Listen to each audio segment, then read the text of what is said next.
Gimana terus tuh? Mulai. Terus ini oke. Terus. Oke, Assalamualaikum warahmatullahi wabarakatuh. Selamat pagi Bapak dan Ibu. Kami ucapkan selamat datang pada Warta Suka, webinar pemanfaatan Surat Keterangan Asal hari ini tanggal 26 Maret 2026. Pada hari ini kita akan membahas berbagai hal terkait dengan Form E dan tentunya nanti juga akan ada simulasi bagaimana tata cara pengisian Form E tujuan ekspor ke Cina. Untuk informasi kita bersama, kegiatan ini diselenggarakan oleh IPSKA Jawa Tengah setiap bulannya di tanggal 15. Namun karena bertepatan dengan Hari Raya Idul Fitri, maka kita tunda acara ini menjadi hari ini karena juga terkait dengan cuti bersama. Baik, sebelumnya saya akan mungkin pantun dulu kali ya. Janur kuning di Janur kuning dipun anyam rapi, dados kupat Cakep. ing dinten riyadi, nyuwun pangapunten kanthi ati suci, mugi rayu lan berkah tansah pinaringi. Cakep. Artinya. Artinya, ya intinya mohon maaf lahir dan batin Bapak dan Ibu, mungkin apa namanya bertepatan juga dengan Idul Fitri. Baik, kita akan mulai saja. Namun izinkan saya memperkenalkan diri. Saya Dian Mauleni dan nanti juga akan ada rekan saya Mbak Pardiana Wijayanti yang akan memandu jalannya simulasi yang tidak sudah tadi saya sebutkan. Dan acara ini juga disupervisi langsung oleh Ketua Kelompok Kerja Ekspor dan Impor Ibu Nurrahmi Saadah yang mungkin nantinya akan menambahkan hal-hal yang perlu dijelaskan mungkin secara detail. Baik, lanjut saja. Mungkin izin untuk share screen. Ya, baik. Ya. Oh iya, kami ucapkan selamat bergabung juga kepada Ibu Suci, Kepala Bidang Perdagangan Luar Negeri. Salam hormat Ibu, kita belajar bersama-sama. Mohon mohon arahan kalau ada Ini yang saya juga jadi perlu murid ini, Mbak Dian. ditambahkan. Saya juga lagi belajar ini. Baik, izin Ibu kita akan mulai, Bapak dan Ibu kita akan mulai Silakan lanjut. dengan pendahuluan. Mungkin Bapak dan Ibu sudah ada yang tahu terkait dengan surat keterangan asal. Ini adalah dokumen resmi yang menyatakan bahwa suatu barang yang diekspor berasal atau diproduksi di negara anggota ASEAN atau Cina dan memenuhi ketentuan asal barang atau Rules of Origin atau ROO sesuai dengan Perjanjian Perdagangan ASEAN China Free Trade Area SCFTA, dan kemudian SK AFOM ini digunakan oleh eksportir untuk mendapatkan fasilitas tarif preferensi atau penurunan tarif bea masuk di negara tujuan ekspor dalam kerangka kerjasama perdagangan antara negara-negara ASEAN dan juga Cina. SCFTA ini ditandatangani pada tanggal 12 November 2017 dan diimplementasikan pada tanggal 1 Agustus 2019, yaitu Upgrading Protocol SCFTA. Jadi, Upgrading Protocol SCFTA ini merupakan pembaharuan perjanjian dari SCFTA terdahulu yang dianggap mungkin kurang mengikuti perkembangan ekonomi global dan belum mencakup hal modern. Contohnya misalnya terkait dengan e-commerce. Kemudian eh, dari upgrading protokol SCFTA ini memberikan beberapa manfaat diantaranya yaitu membuktikan bahwa asal barang yang diekspor dari negara anggota SCFTA, kemudian memberikan pengurangan atau penghapusan tarif bea masuk di negara tujuan. Nah, ini yang utama ya kayaknya. Kemudian memperluas pasar ekspor ke Cina dan juga negara ASEAN dan tentunya meningkatkan daya saing produk ekspor serta meningkatkan volume perdagangan. Nah, ini ada beberapa negara tujuan ekspor untuk Form E ini diantaranya.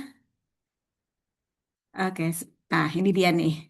Ada Myanmar, Kamboja, Brunei Darussalam, Cina, Malaysia, Singapura, Thailand, Filipina, Vietnam, dan juga Laos. Jadi negara ASEAN dan juga Cina.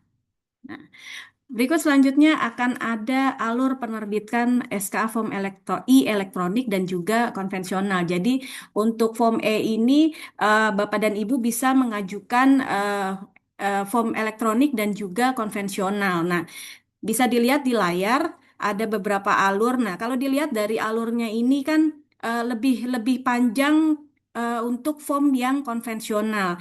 Kita bahas dulu untuk yang SKA form E elektronik. Jadi kalau elektronik lebih lebih lebih singkat lah dan lebih efektif kalau menurut kami. Jadi dari eksportir mengajukan kemudian dikirimkan ke IPSKA. Nah, ini setelah di-approve oleh IPSKA akan langsung terkirim ke INSW dan ASW, negara tujuan ekspor. Nah, kemudian kalau untuk konvensional ini agak lebih panjang. Jadi dari pengajuan, kemudian di-approve oleh IPSKA. Nah, eksportir harus melakukan pemesanan blanko.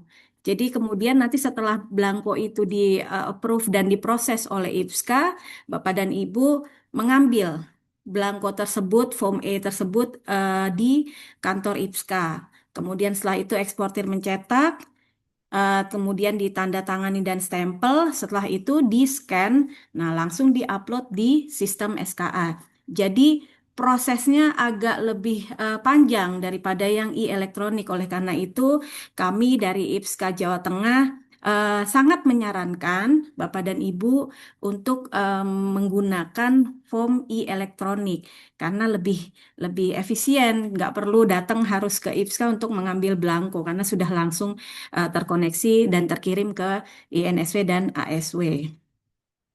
Baik, selanjutnya untuk kita akan membahas bagaimana struktur form E.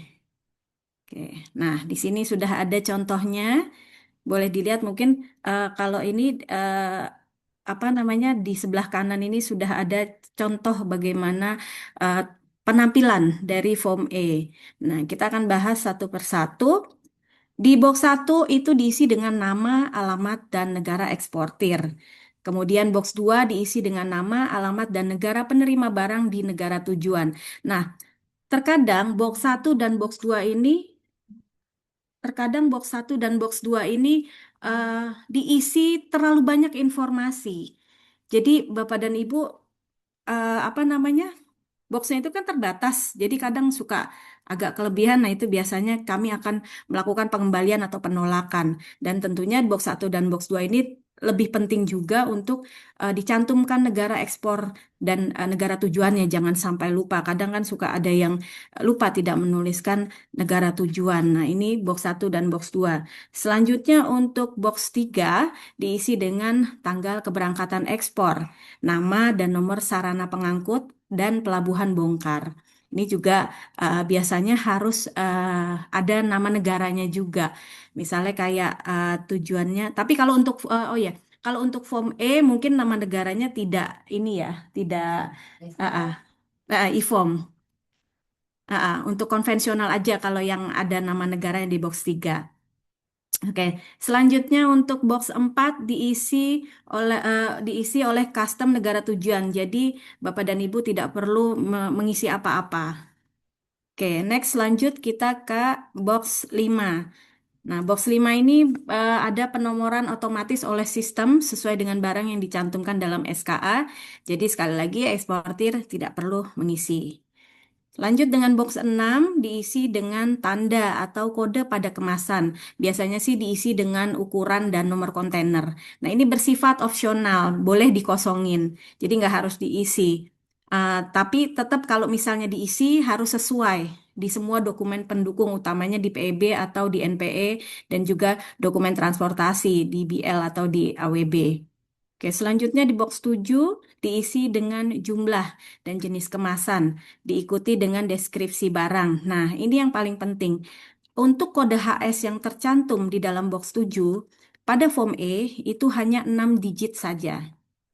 Tidak, jadi kan kadang ada yang 8 digit, nah itu juga kita akan lakukan pengembalian atau penolakan. Jadi hanya 6 digit saja kode HS-nya. Oke, lanjut di box 8 diisi dengan kriteria asal barang yang mengacu ke cost structure. Jadi atau daftar kriteria barang dicek di overlay form A. Jadi nanti Bapak dan Ibu bisa mengecek. Kita akan bahas lebih lanjut nanti, tapi untuk keterangan untuk lebih lanjutnya Bapak dan Ibu bisa melihat di overlay form A. Kemudian di box 9 diisi dengan berat kotor, berat bersih atau jumlah barang lainnya. Dan nilai FOB tercantum jika kriteria pada box 8 itu RVC. Jadi ketika RVC dia akan otomatis tercantum nilai FOB-nya. Selanjutnya di box 10 diisi dengan nomor dan tanggal invoice ekspor dan juga invoice third party jika ada. Nah, apa itu invoice third party? Mungkin nanti akan lebih detail juga akan kita bahas selanjutnya. Di box 11 ada berisi pernyataan eksportir, wajib ditandatangani dan stamp sebelum diupload di sistem SKA. Nah, ini jika menggunakan tipe konvensional seperti yang tadi saya jelaskan setelah di-approve, kemudian di-print. Nah, itu harus di-stamp dan ditandatangani jika menggunakan tipe konvensional. Di box 12 berisi pengesahan IPSKA. Nah, untuk ini terisi secara otomatis ya Bapak dan Ibu, baik e-form ataupun konvensional. Di box 13 informasi terkait issued retroactively, movement certificate, exhibition, dan third party invoicing. Nah, di slide selanjutnya akan saya jelaskan apa aja sih ini, apa sih yang dimaksud dengan ini. Oke, next. Nah, ini sudah ada keterangannya. Jadi yang pertama itu issued retroactively. Jadi SKA Form E yang diterbitkan 3 hari setelah tanggal pengapalan barang. Nah, ini akan tercentang secara otomatis. Eh, Kalau misalnya, jadi eh, ini tuh artinya apa sih gitu? Artinya diterbitkan secara mundur atau terlambat. Jadi SKA ini tidak dibuat saat atau sebelum barang dikirim, kemudian diterbitkannya tuh setelah barang sudah dikapalkan. Nah, maksimal sih 3 hari dari tanggal pengapalan dan akan tercentang otomatis oleh sistem. Nah, kemudian kita beralih ke movement certificate. SKA Form E, pengganti yang diterbitkan ketika barang dipindahkan atau diekspor kembali dari satu negara anggota SCFTA ke negara anggota lainnya. Movement Certificate diterbitkan oleh otoritas negara perantara dengan mengacu pada SKA asli. Nah, contoh yang paling gampangnya, misalnya barang itu dibuat di Indonesia menggunakan Form E untuk dikirim ke Singapura. Nah, ini hanya untuk transit saja Bapak dan Ibu. Nah, kemudian dari Singapura itu dikirim lagi ke China. Mungkin hal ini biasanya terkait dengan eh, tidak ada direct shipment. Ini hanya contoh aja ya, Bu. Jadi untuk turun di Singapura, nah dari Indonesia ke Singapura itu kan menggunakan Form E. Tapi kemudian dari Singapura untuk tujuan ke Cina, itu nanti otoritas Singapura akan memberikan movement certificate. Jadi semacam kayak penjelasan bahwa ini nih asli dari Indonesia dan tidak mengalami proses produksi dan barang tetap gitu loh. Karena syaratnya untuk mengeluarkan sertifikat movement itu seperti itu, tidak mengalami proses produksi sama sekali, hanya transit, bongkar muat dan atau penyimpanan sementara seperti itu. Kemudian ada lagi exhibition. Jadi exhibition ini kondisi ketika barang suatu negara anggota dikirim untuk dipamerkan dalam pameran di negara lain dan kemudian dijual kepada pembeli dari negara anggota ACFTA. Namun tetap dapat memperoleh preferensi tarif dengan menggunakan COO Form E sepanjang memenuhi ketentuan pengawasan dan tidak mengalami proses selain tujuan pameran. Misalnya Bapak dan Ibu nih ada pameran di Singapura. Kemudian ada buyer dari Cina beli. Nah, itu bisa menggunakan Form E dan kemudian mencentang exhibition. Tetap akan mendapatkan tarif preferensi seperti itu. Kemudian untuk third party invoicing atau TCI. Nah, ini yang tadi saya sebutkan sebelumnya. Jadi invoice ini diterbitkan oleh perusahaan yang berada di negara ketiga. bukan negara eksportir maupun importir. Nah, Badan Negara Penerbit Invoice tersebut wajib dicantumkan di box 7 COO serta nomor dan tanggal invoice-nya dimunculkan di box 10 COO. Ini kadang masih ada yang salah, nomor dan tanggal invoice-nya tuh juga ditaruh di box 7. Tidak ya Bapak Ibu, jadi harus dicantumkan di box 10. Seperti itu kalau untuk penjelasan third party invoicing. Oke, lanjut. Kita akan beralih em, ya overlay form E tadi yang sebelumnya dijelaskan. Nah, ini akan saya coba jelaskan beberapa apa namanya rules of origin-nya. Jadi ada WO, wholly obtained. Nah, wholly obtained ini barang yang diperoleh seluruhnya di satu negara tanpa menggunakan bahan impor. Jadi misalnya barang itu benar-benar asli dari Indonesia, kemudian diekspor ke Cina. Nah, itu dapat menggunakan WO, origin kriterianya. Oke, selanjutnya ada PE, produce exclusively. Jadi barang yang diproduksi secara eksklusif di salah satu negara anggota menggunakan bahan baku yang berasal hanya dari negara anggota SCFTA. Jadi ini nanti di tabel A kosong dan kemudian ada tabel B yang terisi. Jadi bahan baku impornya itu diperoleh dari negara anggota yaitu ASEAN dan Cina. Dan tentunya harus dilengkapi dengan CEO impor dengan skema yang sama. Jadi misalnya COO tujuannya ke Cina berarti kan menggunakan form E, tapi ada barang dari anggota SCFTA, nah itu juga harus menggunakan skema yang sama, jadi form E. Kemudian selanjutnya ada RVC, Regional Value Content 40%. Nah, ini akan terisi dalam presentasi, contohnya 40%. Jadi nanti tertulisnya 40%, yaitu barang yang menggunakan bahan impor tetapi memiliki kandungan nilai regional minimal 40%, 40% dari negara anggota SCFTA. Jadi cara menghitungnya 100% dikurangi persentase tabel A pada cost structure. Selanjutnya ada CTH, Change in Tariff Heading.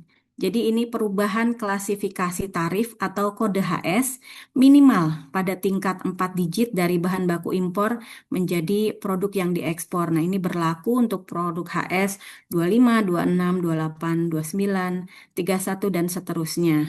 Jadi ini nanti yang diisi di cost structure itu di tabel A. Oke. Selanjutnya ini ada PSR, Product Specific Rules. Jadi barang yang memenuhi aturan spesifik produk atau Product Specific Rules atau PSR dalam lampiran B Aneks 1 Protokol SCFTA. Jadi pada tabel A itu terisi. Contohnya biasanya kalau yang PSR ini adalah untuk produk tekstil dan produk kimia. Jadi ada proses-proses tertentu yang harus dilalui. Contohnya misalnya tekstil. Tekstil itu harus melalui two-step proses. Jadi misalnya Bapak dan Ibu impor benang. Nah, kemudian benang itu dipintal menjadi kain, kain kemudian diproduksi menjadi baju. Nah, itu memenuhi PSR. Jadi boleh pakai origin kriterianya PSR. Seperti itu. Oke, lanjut.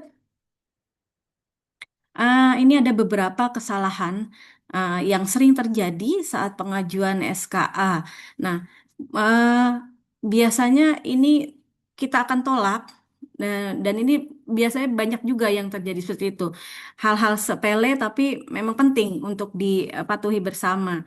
Jadi, yang paling utamanya biasanya deskripsi barang tidak sesuai dengan invoice dan PEB. Nah, itu biasanya di di COO tuh ditaruhnya beda gitu loh. Nah, ketika kita samakan dengan PEB dan invoice itu tidak sama, makanya akan kita tolak terlebih dahulu untuk direvisi. Kemudian HS code tidak sesuai atau konsisten. Ini juga sering terjadi Bapak dan Ibu, misalnya di PEB itu ditaruh HS code sekian. Nah, ketika di cost structure paling atas itu beda, mungkin karena ada kesalahan ketik atau copy paste cost structure terlebih dahulu, jadi agak berbeda. Nah, itu juga akan kita tolak karena harus benar-benar konsisten. Nah, Terus kemudian kriteria asal barang atau origin kriteriannya tidak tepat. Seperti tadi yang kita jelaskan. Contoh misalnya naroknya PSR, tapi tidak melalui two-step proses untuk tekstil. Nah, itu akan kita lihat juga melalui cost structure. Kalau tidak sesuai akan kita tolak dan harus direvisi sesuai. Kenapa? Karena nantinya kalau nanti tiba-tiba kena random checking dari custom negara tujuan dan ternyata origin kriteria Bapak dan Ibu tidak sesuai dengan cost structure-nya tidak memenuhi, maka itu akan menjadi masalah.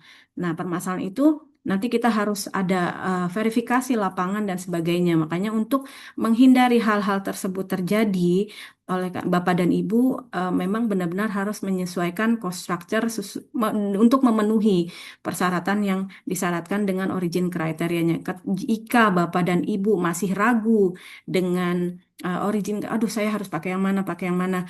Monggo silahkan bisa konsultasi ke CS IPSKA kami sediakan sesuai dengan bisa Hmm. WA, bisa juga telepon. Nah, itu nanti akan dibantu oleh teman-teman yang sedang bertugas untuk menangani itu. Oke, selanjutnya nomor invoice atau tanggal salah. Nah, ini juga kadang suka ada miss sedikit di tanggal atau juga di nomor invoice tidak sesuai. Nah, kemudian ada lagi kesalahan pada kolom means of transfer and route. Contoh misalnya eh, rutenya Itu mana, dalam tapi rangka apa itu ini apa si gitu. Laste Misalnya itu rutenya CIP? alamatnya harus ke mana Cina, tapi ternyata salah tulis gitu. Karena copy paste yang dulu tiba-tiba bisa ke Ini kontrak bank itu kan perdagangan juga loh. tidak sesuai gitu. Nah, kemudian data eksportir atau importir tidak lengkap. Nah, harus dilengkapi ya Bapak Ibu. Jadi memang benar-benar harus konsisten antara satu dengan yang Hmm. lainnya dokumen. Kemudian jumlah barang atau berat tidak sama. Di PEB sekian, misalnya di PEB 3.000 kilo, ternyata di COO 3.100. Nah, itu kan tidak sesuai. Dan kemudian pengajuan SKA terlambat. Jadi eh, kadang kalau misalnya itu pengajuannya tidak sesuai dengan tanggal terlalu jauh gitu loh. Nah, makanya memang benar-benar harus disesuaikan dengan pengapalannya. Selanjutnya dokumen pendukung tidak lengkap. Nah, terkadang apa namanya eh, Bapak dan Ibu mungkin ada error atau bagaimana. Nah, biasanya kalau kurang dokumennya itu akan kita kembalikan dulu. Atau misalnya gini, kalau ada pengiriman by air. Nah, untuk by air, IFSKA Jawa Tengah ini memberlakukan minimal 2 hari sebelum tanggal berangkat. Jadi kalau misalnya Bapak dan Ibu nih mau kirim by air tapi belum ada AWB-nya, itu kami perbolehkan 2 hari sebelum tanggal keberangkatan. Nah, itu tidak perlu, jadi tapi harus punya draftnya dulu ya Bapak Ibu. Draft AWB itu boleh diupload eh, berbarengan dengan invoice atau packing list. Jangan di tempat yang disediakan untuk dokumen transportasi karena nantinya ketika Bapak dan Ibu sudah memiliki AWB yang asli, nah itu harus tetap diupload seperti itu. Jadi boleh mengajukan 2 hari sebelum keberangkatan karena kan kalau by air itu kan cepat ya. Jadi tetap kita bolehin. Nah itu tapi minimal 2 hari. Seperti itu Bapak dan Ibu penjelasan dari kami. Mungkin selanjutnya akan saya persilakan teman saya ahlinya ahli. Bapak Ardiana Wijayanti untuk dapat memberikan simulasi terkait dengan pengajuan Form E ini. Oke, baik, silakan Mbak Diana.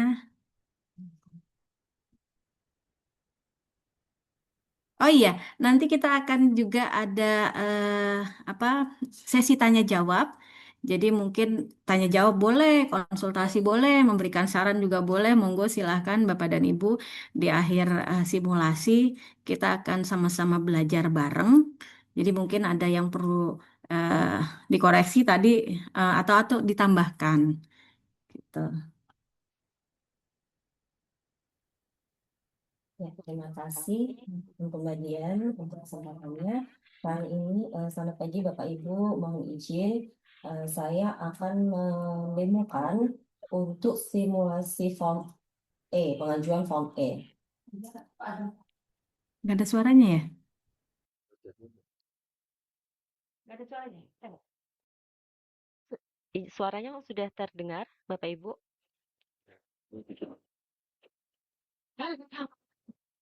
Mukanya ini disimpan dulu.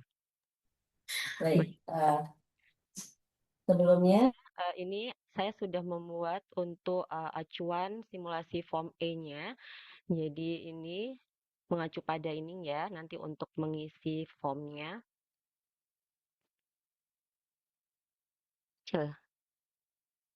Teks, cek, sudah?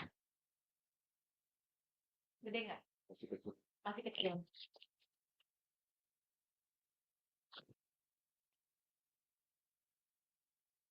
Cek, masih kecil suaranya? Masih.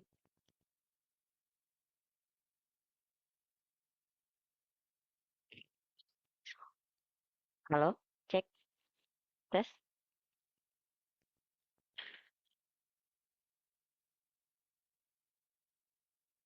Nah,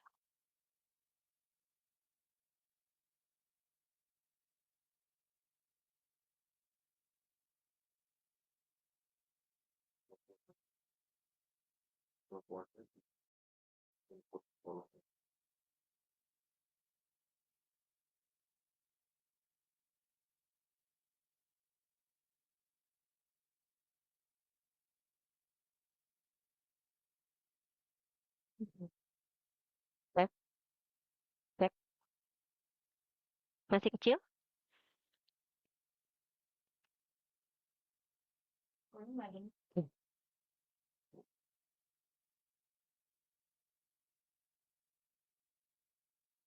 baik. Hmm. Nah, untuk mengajukan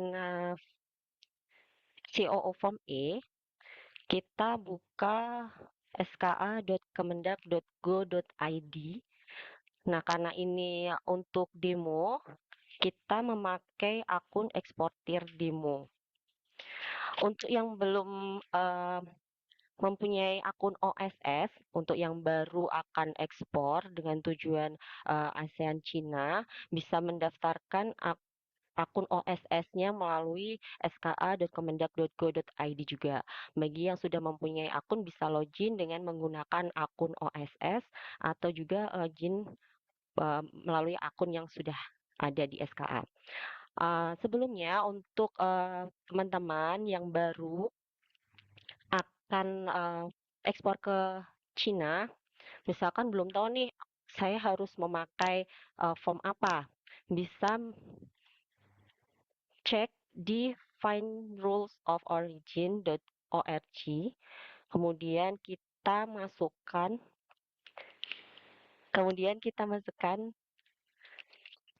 benar.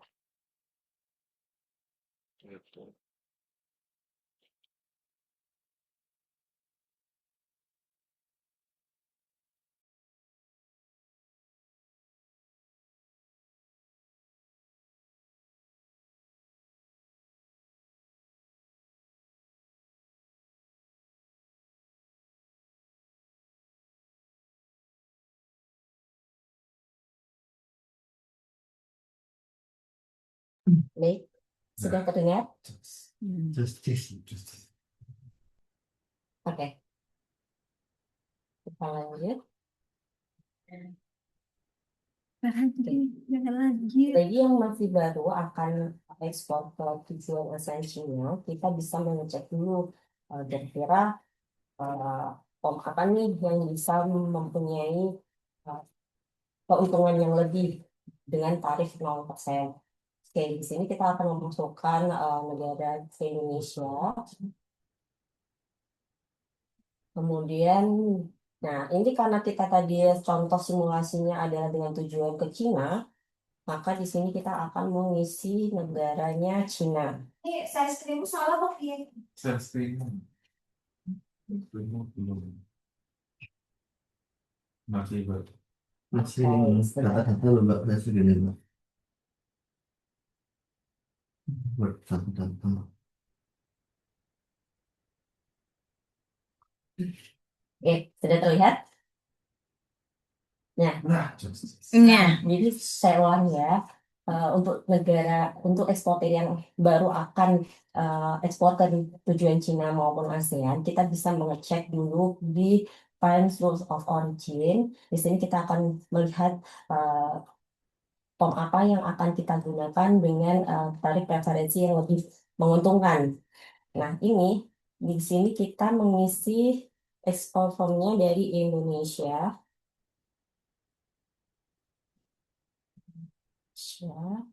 Kemudian tujuannya kita isi Cina sesuai dengan simulasi yang sudah saya buat tadi, draftnya. Kemudian ini karena kita akan mengekspor tas ya, handbag dengan kode HS 4202022.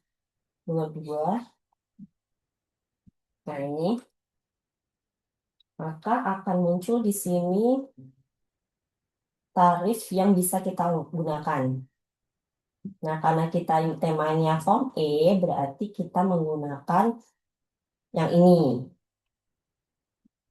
Sama. Oke. Kemudian kita kembali ke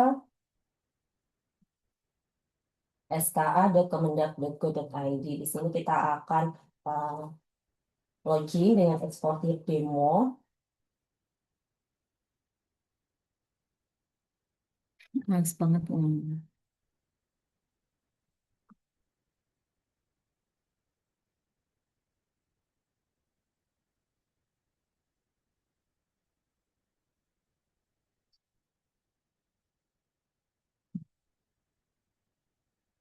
Oh, salah. Nggak apa-apa. Ah,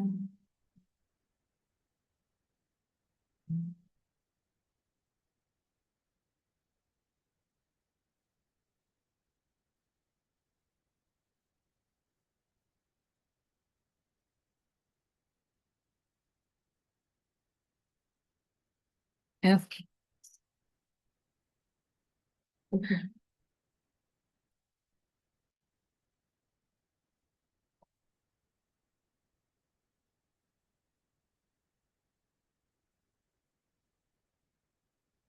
Mohon maaf, tunggu sebentar ya.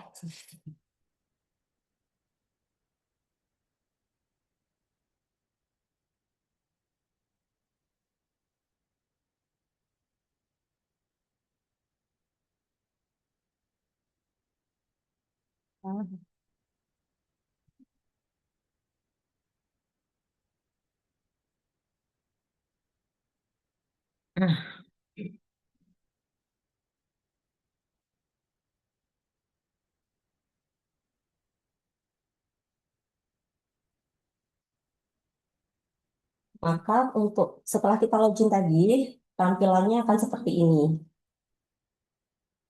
Nah, di sini karena kita akan membuat pengajuan baru, maka kita mengklik surat keterangan asal pengisian form SKA. Kemudian kita klik buat baru. Nah, di sini kita membuat karena tujuannya ke Cina, kita ketik Cina. Nah, seperti yang tadi sudah dijelaskan oleh Mbak Dian, untuk tujuan Cina itu bisa untuk form E itu bisa menggunakan form konvensional maupun e-form. Untuk konvensional itu ada beberapa pilihan dengan tujuan negara Cina. Bisa B, E, ICO untuk kopi ya. Kemudian ada accept, itu tergantung dari permintaan dari buyer. Kalau memang konvensional berarti bisa pakai pilihan form tadi. Sedangkan untuk yang F-form, pilihan hanya untuk form E. Nah, di sini saya akan mensimulasikan untuk yang pengajuan E-form. Setelah kita memilih form E tersebut, kita pilih kantor IPSKA. Di kantor IPSKA ini, karena kita pakai eksportir demo, hanya tertuliskan di fast aja. Sedangkan untuk eksportir, kalau mengisi di HKCS-nya di Provinsi Jawa Tengah, bisa mengisikan Provinsi Jawa Tengah, IPSKA Provinsi Jawa Tengah. Itu oke, kita lanjut.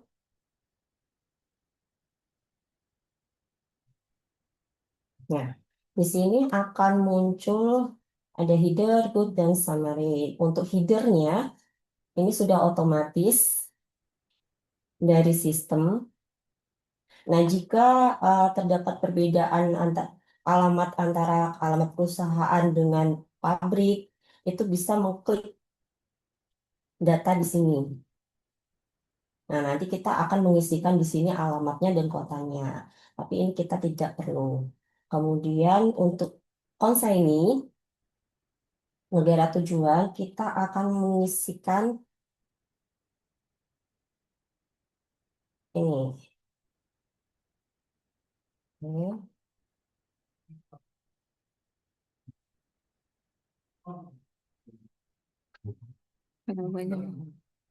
Selesai. Yang perusahaan. Sebentar dulu.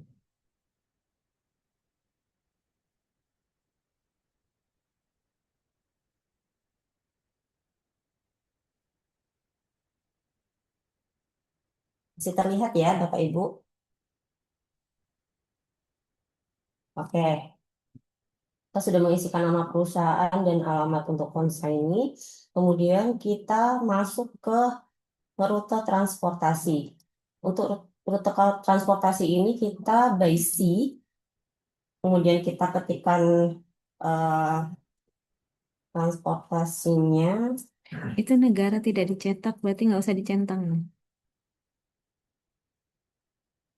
Oh ya, sebelumnya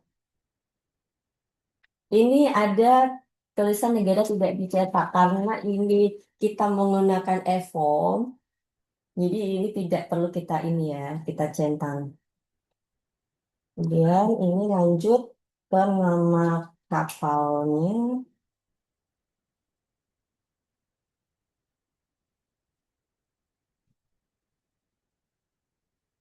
Oke. Kemudian pelabuhan muatnya kita Tanjung Mas. Nah, untuk perbedaan antara e-form dan konvensional, untuk pelabuhan muat ini untuk e-form itu tidak bisa kita edit ya. Jadi otomatis nanti yang akan tercantum di COO sesuai yang ada di sini. Kalau untuk konvensional itu bisa kita tambahkan negaranya. Jadi misal Tanjung Mas, Semarang, Indonesia. Seperti itu. Kemudian untuk pelabuhan bongkarnya kita akan mengisi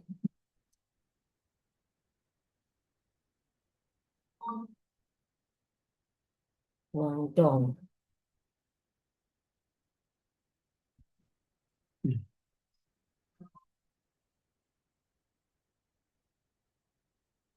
Oke. Nah, Guangdong akan munculnya seperti ini. Kemudian untuk tanggal keberangkatan disesuaikan dengan dokumen DL-nya. Itu tanggal bisa tanggal 16 Maret. Nah, untuk dokumennya, Kadis OPW. Kadis OPW. dokumen DL-nya kita masukkan, kita upload. Nah, ini kita masukkan nomor dokumen dari DL-nya.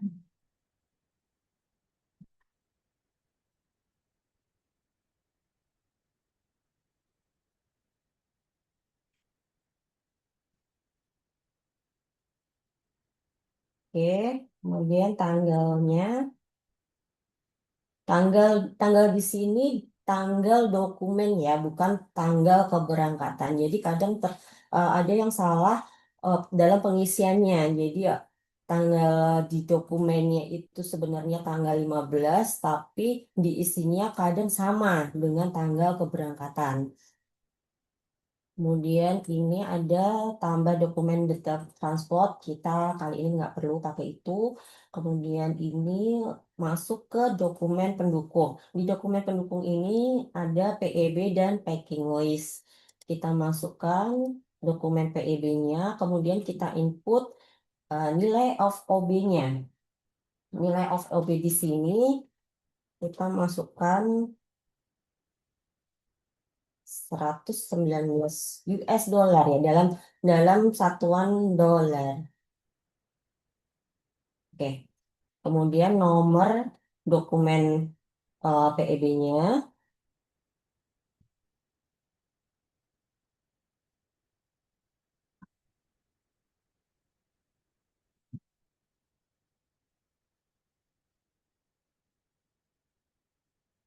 Oke, tanggal 9. Kemudian kita upload packing list-nya.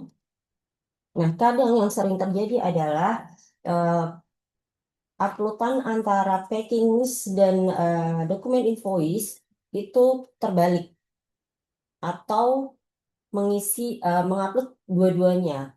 Jadi ada yang invoice dan packing list diupload semua dalam satu kolom. Padahal yang dibutuhkan hanya packing list aja atau untuk di kolom yang invoice itu di dokumen invoice aja. Kemudian untuk nomor packing listnya kita masukkan.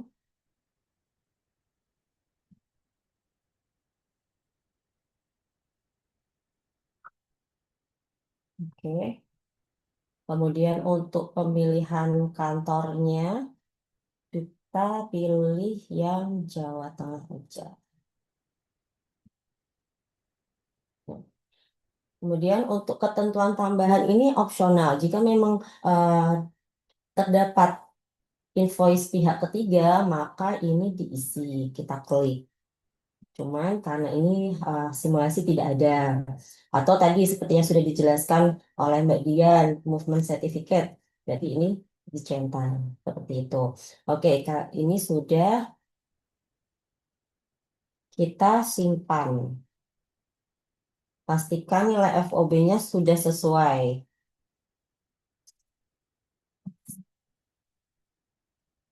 Oke. Setelah itu kita beralih ke goods. Di invoice ini kita masukkan nomor invoice-nya. Ada beberapa perusahaan yang nomor dan invoice-nya itu memang sama. Ada yang tidak, tapi kadang kalaupun tidak sama, justru penginputannya itu mereka malah eh, disamakan gitu. Jadi otomatis akan kami tolak. Untuk tanggal invoice-nya 9.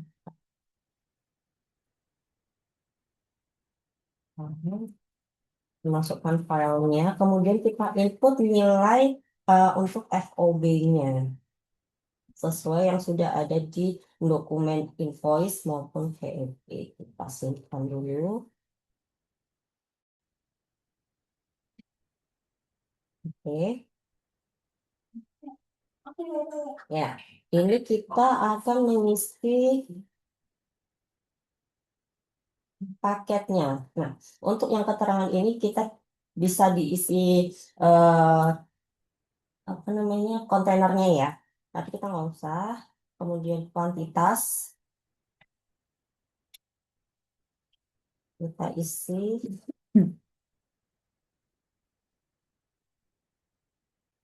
Oke, terus untuk barangnya kita masukkan kode HS sesuai yang tadi. Oke, yang ini ya.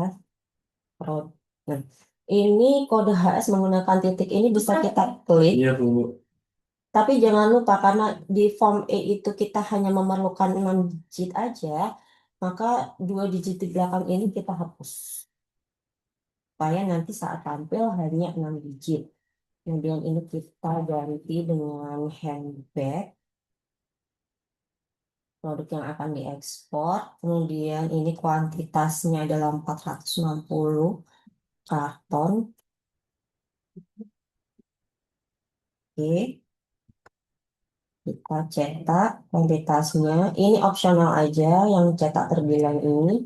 Kemudian untuk berat kotornya kita masukkan misalkan ini ya.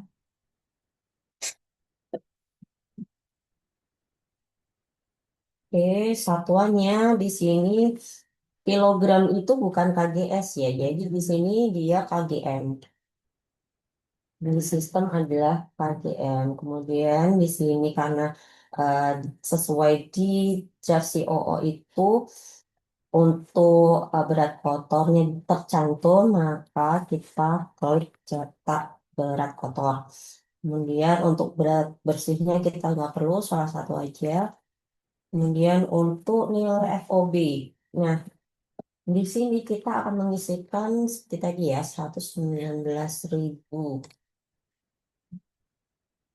Nah, jika ada nilai nilai untuk ekspor lain, misalkan Jepang atau apa, bisa ditambahkan di sini. Kemudian untuk ini kita cetak, kemudian kita akan masuk ke eh, struktur biaya, pengisian struktur biaya. Nah, di sini kita ada komponen A, di mana komponen A ini dia eh, bahan bakunya impor yang atau asalnya tidak diketahui. Di sini kita menggunakan bahan baku PVC yang dengan kode HS 39211 200. Seperti ini.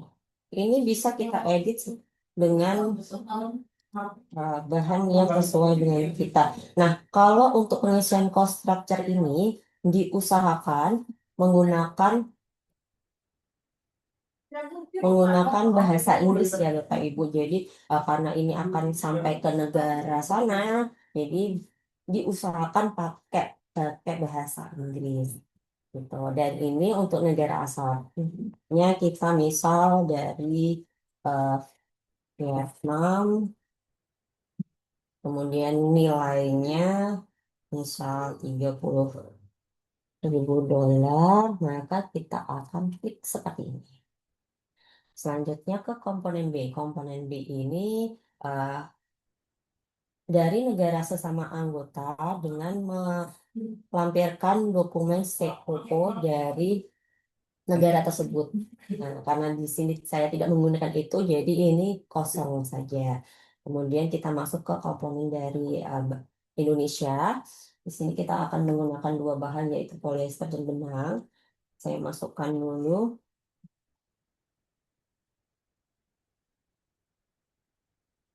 Oke. Nah, untuk pengisian eh, nama supplier ini harus lengkap ya Bapak Ibu. Jadi kadang ada yang hanya menuliskan PT Maju aja gitu kan. Maju PT Maju gitu aja. Kalau misalkan namanya PT Maju Jaya ya ditulis semua Maju Jaya. Terus tidak boleh mencantumkan nama supplier itu nama orangnya gitu ya. Jadi harus nama perusahaannya. Kemudian untuk nilainya,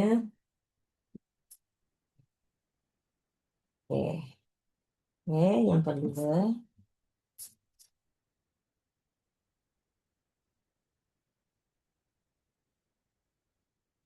Kita ganti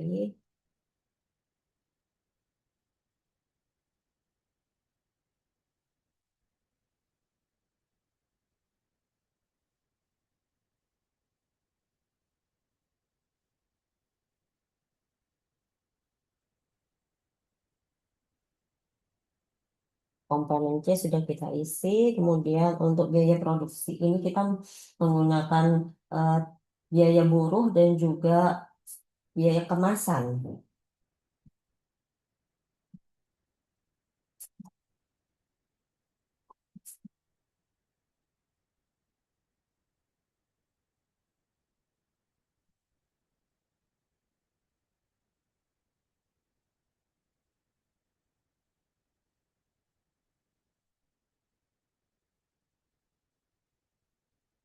Oke, kemudian kita ke komponen profit, kita masukkan misal eh, 8.000 dolar. Kemudian untuk biaya freight cost-nya misal $5.000. Oke. Nah, enaknya di sini adalah eh, semuanya sudah terhitung secara sistem. Jadi kita tidak perlu menghitung secara manual. Di sini sudah dihitungkan dari total komponen A sampai F itu sudah 100% dan persentase masing-masing komponen sudah terhitung secara otomatis. Gitu ya. Nah, di sini tertulis rekomendasi kriteria barang adalah RVC 74-79%. Tapi karena ini dia HN spotnya adalah 42, di mana 42 itu eh, menggunakan kriteria barang yaitu CPH. Maka di sini untuk kriteria barangnya kita ganti ke CPH. Sudah kita simpan. Seperti itu. Kemudian simpan barang.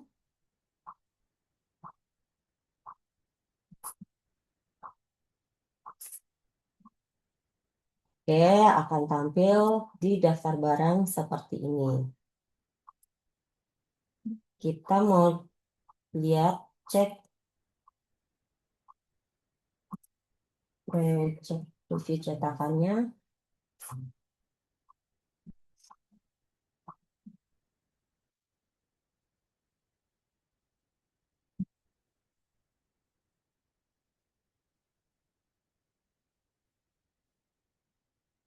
Harap bersabar ya Bapak Ibu, ini memang suka seperti ini. Iya. Oke, kita ini dulu ya, sambil menunggu kita lanjut.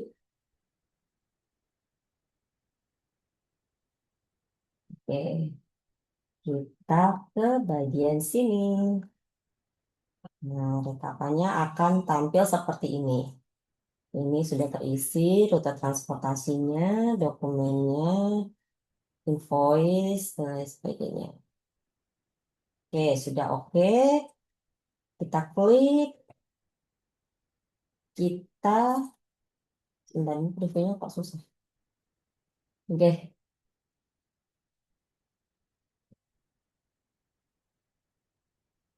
nah, nanti draftnya akan muncul seperti ini tampilannya. Kurang lebihnya seperti ini. Nah, nanti yang ada TCI-nya itu tercantum di box 7 dan untuk invoice-nya di box 10. Seperti itu. Kemudian kita simpan.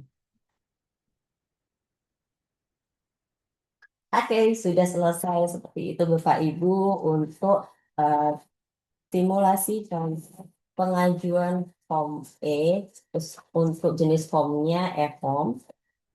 Jika ada pertanyaan lebih lanjut bisa dicek di kolom chat. Waktu dan tempat saya kembalikan kepada Mbak Dian. Terima Oke. kasih.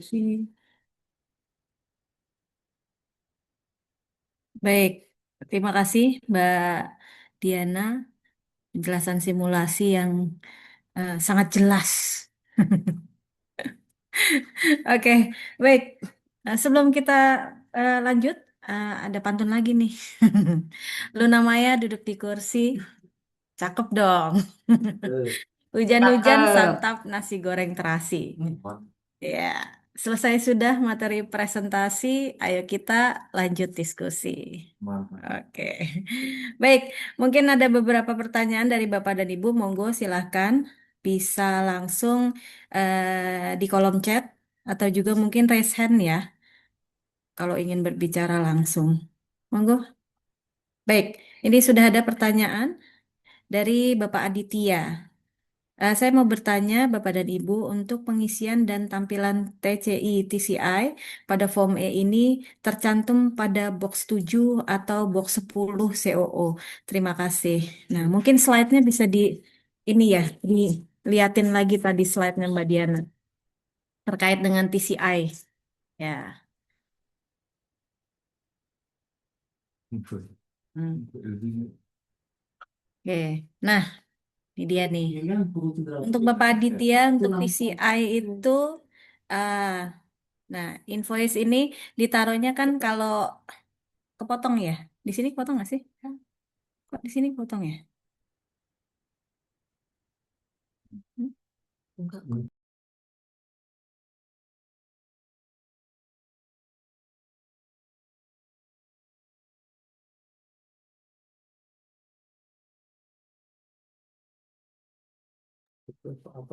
Oke, nah itu dia tuh keterangannya. Jadi nama dan negara penerbit invoice itu wajib dicantumkan di box 7 COO, tapi kemudian nomor dan tanggal invoice-nya nanti dimunculkannya di box 10 COO. Seperti itu. Ya. Gitu Pak Aditya, mungkin ada yang perlu ditanyakan lagi?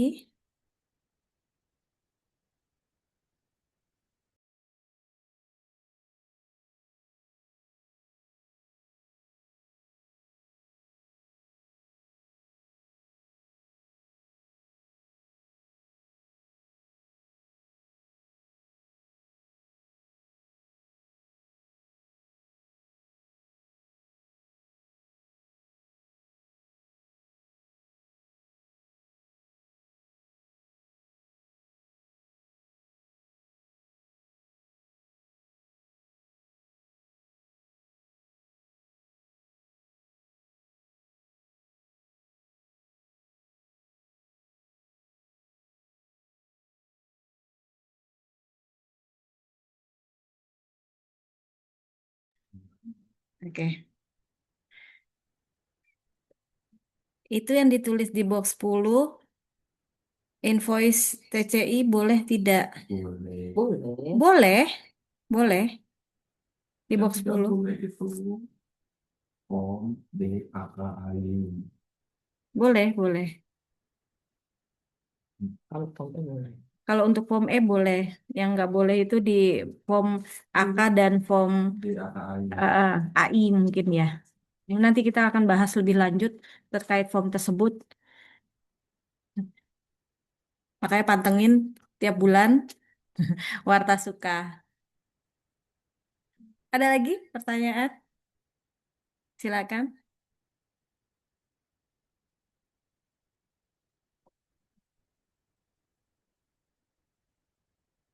Banyak. Hmm.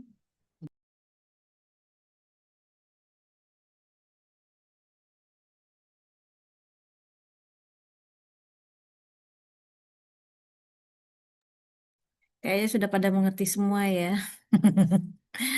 Penjelasan kita berarti ini ya cukup lengkap. Nggak mungkin. Mudeng, cukup lengkap lah penjelasan kita berarti udah oke ya Bapak Ibu ya. Jadi tidak ada pertanyaan. Kita positive thinking. Kalau tidak ada pertanyaan, berarti memang penjelasan kita ini sangat bermanfaat dan detail. Oke, ada lagi nih. Dari LTS Ida. Pagi Bapak Ibu IPSK Jateng, untuk TCI number itu akan muncul di box 10 untuk semua jenis form atau hanya form E. Dan untuk e-form D harusnya muncul di box 7 atau box 10. Terima kasih. Ini pertanyaan dari Mbak Bu Ida. Mungkin akan dijawab sama Mbak Diana ya.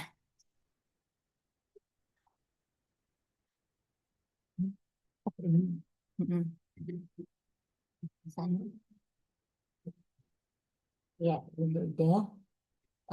Untuk jenis form E itu TCI numbernya itu ada di box 10 seperti tadi yang udah dijelaskan sama Mbak Dian ya. Jadi untuk invoice number itu di box 10, sedangkan untuk keterangannya ini itu perusahaannya di box 7 seperti itu. Untuk form D, untuk form D itu akan muncul di box 7 itu. Itu ya Bu Ida, ada pertanyaan lagi?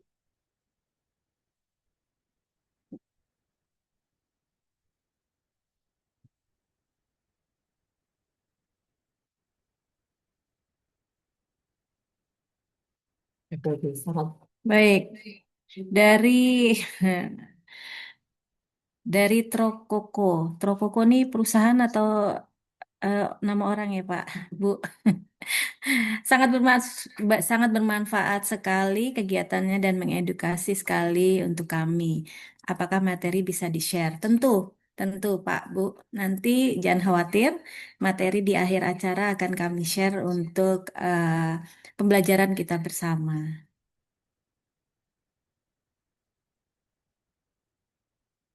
Oke, ada lagi?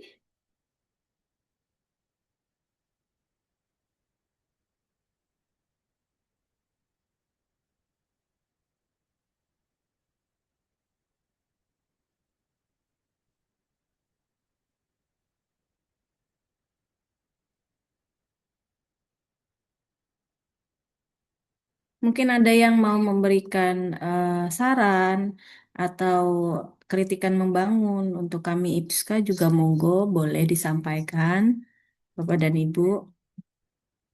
Boleh raise hand dulu kalau memang ingin berbincang langsung. Silahkan.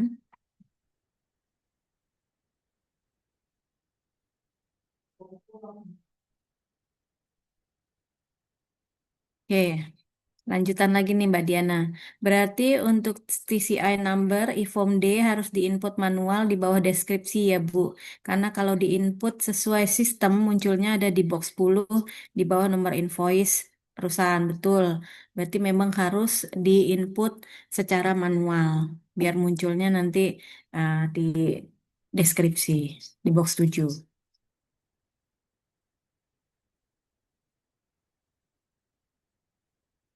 Oke. Yes. Oke. Terima kasih kembali Bu Ida. Terima kasih partisipasinya. Ada lagi?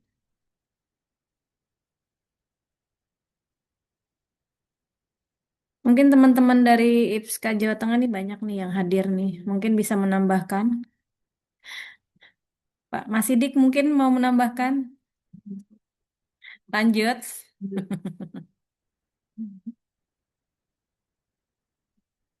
Oke, nah ini ya Bapak dan Ibu, kami share materi Warta Suka untuk Form E kali ini.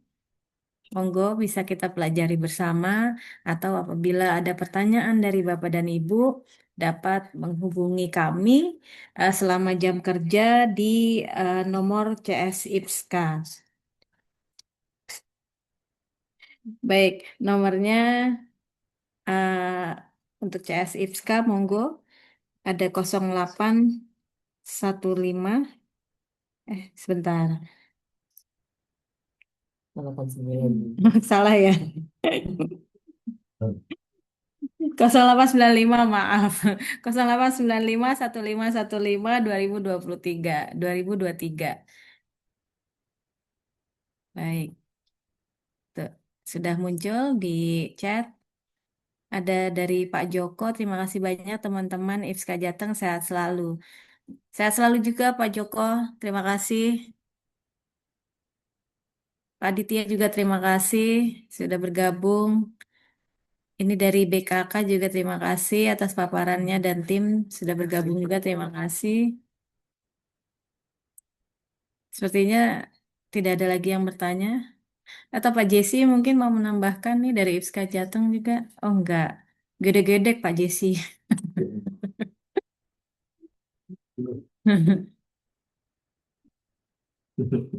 Coba, ada lagi nih mungkin yang mau menambahkan. 1 menit lagi. Oke, sebelum kita akhiri, sepertinya penjelasan kita memang sudah cukup ini ya, mendetil. Atau mungkin memang teman-teman nih udah, Bapak dan Ibu nih udah pada familiar semua dan sudah pada menguasai bagaimana cara pengisian form E dan mungkin kalau form E itu kan biasanya kebanyakan memang untuk tujuan ke Cina, jadi mungkin sudah familiar dengan tata cara pengajuan form E. Tidak terlalu rumit karena juga mungkin eh, kalau kayak untuk origin kriteria hampir sama juga dengan pengajuan form yang lainnya. Kecuali kalau kayak IJPA itu kan kodenya beda ya. origin kriterianya. Ada A, B, C. B, C.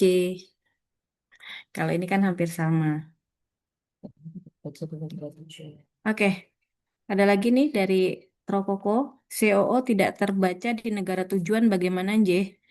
Untuk IFOM kali ya, karena kan langsung terkoneksi ke ini INSW. Nah, itu biasanya boleh info dulu ke kita di tadi nomor yang tadi.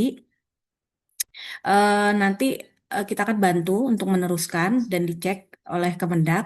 Nah, apabila itu ternyata ada kondisi atau masalahnya di INSW ya, itu dapat menghubungi call center mereka. Sebentar, nomor call center INSW berapa, Mbak Diana? Aku 50. Coba sebentar ya, Pak. Jadi kalau misalnya ada tidak terbaca seperti itu, memang beberapa kasus memang ada. Jadi kayak kemarin itu dia sudah receive di negara tujuan tapi tetap tidak terbaca. Nah, itu berarti ada trouble-nya di ENSW. Berapa Mas Jesse? 150 Heeh. 79. 150.679. Jadi ketika sudah menginformasikan kepada kami, terus kami coba cek ke Kemendak, tapi ternyata trouble-nya ada di INSW, monggo bisa menghubungi 150.679. Sekali lagi 150.679 call centernya INSW. Seperti itu Pak Trokoko. Kemudian untuk warta suka selanjutnya akan membahas form apa ya Bu? Sebentar, saya lihat contekannya. ANZ. ANZ. Oh iya, ANZ. Akan membahas ANZ ya, form ANZ. Itu kalau nggak salah berarti bulan depan itu di bulan Ya. April tanggal 15 jatuhnya kalau tidak ada halangan berarti hari Rabu. Ini kayaknya sih aman ya, nggak akan ada apa namanya mundur atau perubahan jadwal karena memang di tengah-tengah bulan aman tanggal 15 untuk 15 April. Kita akan membahas ANZ. Siapa nanti yang akan menjelaskan? Ya tim IPSKA. Sekalian kenalan sama tim IPSKA. Jadi nanti setiap bulannya akan berganti-ganti teman-teman yang akan menjelaskan. Karena ini kan memang kita tujuannya juga untuk pembelajaran bersama supaya eh, petugasnya juga kan eh, belajar juga dari Bapak dan Ibu juga tentunya.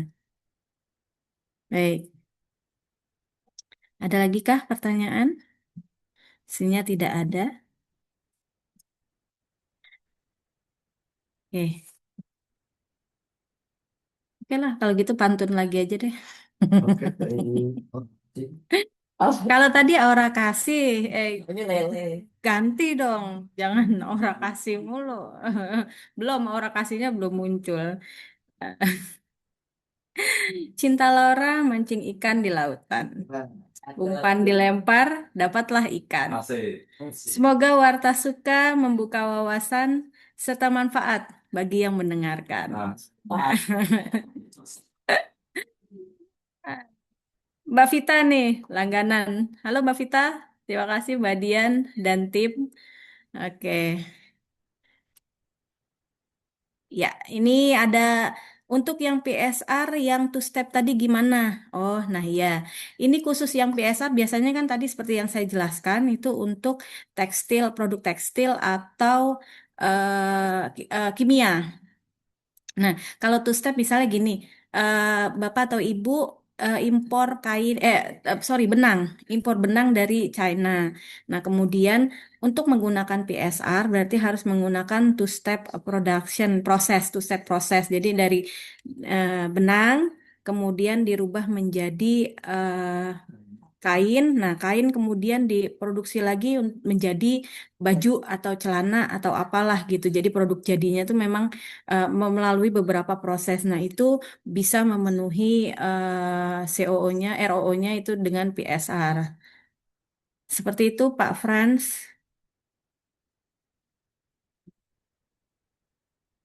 Nah, terima kasih.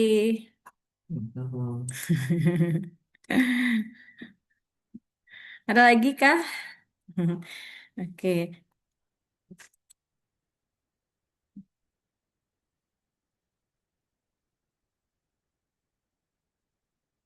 Baik, sepertinya sudah tidak ada pertanyaan lagi. Kita akan segera akhiri perjumpaan kita. Oke, Oke, terima kasih kembali Pak Frans. Kita akan akhiri perjumpaan kita pada hari ini. Mungkin ada pertanyaan dari Bapak dan Ibu yang belum terfikirkan. Kembali lagi, Bapak dan Ibu bisa menghubungi kami di CS IPSKA di jam kerja. Sekali lagi 0895 1515 2023 untuk pertanyaan atau mungkin telepon atau konsultasi itu boleh. Sekali lagi terima kasih Bapak dan Ibu atas partisipasinya. Mungkin hal ini dapat membawa wawasan yang baru untuk kita semua. Sebelum berakhir, satu pantun lagi boleh?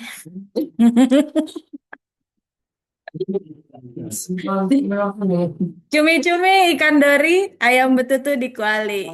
Izinkan kami undur diri, lain waktu jumpa kembali. Baik, billahi taufiq wal hidayah. Assalamualaikum warahmatullahi wabarakatuh. Oke, terima kasih Cakup Japa Frans. Terima kasih. Kita kembali lagi di kita akan kembali lagi di webinar Warta Sukat bulan depan tanggal 15 membahas ANZ. Sekali lagi terima kasih. Terima kasih. Kami undur diri.